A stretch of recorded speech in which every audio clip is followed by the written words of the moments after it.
ఉద్యమాలు కావచ్చు, కాళోజీ ధిక్కార స్వరం ఊదిన గడ్డ ఇది. కాబట్టి కాళోజీ ప్రాంగణం చెప్తే మొన్న మా వినయన్న చెప్పిండు, మొదలు పెట్టించింది వినయన్నే.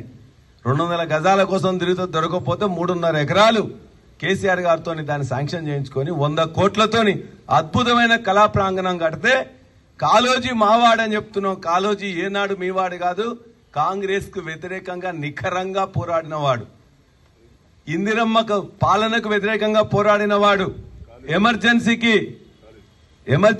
వ్యతిరేకంగా పోరాడినవాడు. చెప్తాను.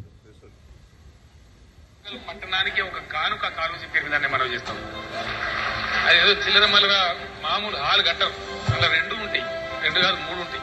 ముఖద్వారం నుంచి లోపల పోగానే బ్రహ్మాండమైనటువంటి కాళోజీ గారి విగ్రహం ఉంటుంది. మంచి కాంస్య విగ్రహం ఉంటుంది, శాశ్వతంగా చిరస్థాయి ఉండిపోయేది. అద్భుతమైనటువంటి పద్ధతిలో దాని డిజైన్ కూడా జరుగుతూ ఉంది.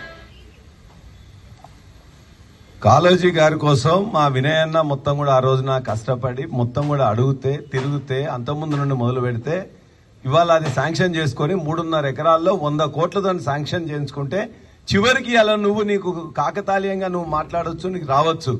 కానీ కాళోజీ ఏనాడు కూడా మీవాడు కాదు, కాంగ్రెస్ వాడు కాదు. కాంగ్రెస్ కు వ్యతిరేకంగా, కాంగ్రెస్ అభ్యర్థి జలగం వెంగళరావుకు వ్యతిరేకంగా ఎన్నికల్లో నిలబడ్డవాడు, ఇందిరమ్మను దుమ్కులాడినవాడు, ఇందిరమ్మ మీద ఎమర్జెన్సీని బెదిరించిన వాడు, మొత్తం తెలంగాణ అస్తిత్వం కోసం ఇక్కడ తెలంగాణ మొత్తం మీద తన యొక్క అక్షరాలను విత్తనాలుగా చల్లినవాడు.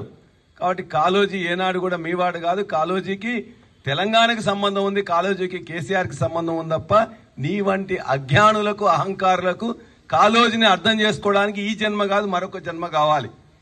కాబట్టి మా విద్యార్థులకు గాని యువకులకు గాని కాళోజీ తెగింపు తెలుసు, ఏం చేయాలో చేస్తాం. ఈ సంవత్సర కాలంలో మీరు ఏం చేసిండ్రు? నీ యొక్క కుటుంబం కోసం మొత్తం కొడంగల్ని ఫార్మా విలేజ్ చేసి నీ యొక్క అల్లునికి అప్పచెప్పినావు. హైదరాబాద్ లో 15,000 ఎకరాలు ఉంటే 4th సిటీ పేరు మీద నీ అన్నదమ్ములకు అప్పచెప్పి ఇవాళ ఏ రియల్ ఎస్టేట్ యొక్క ఫైల్ వచ్చినా కూడా 50 రూపాయలు, 75 రూపాయలు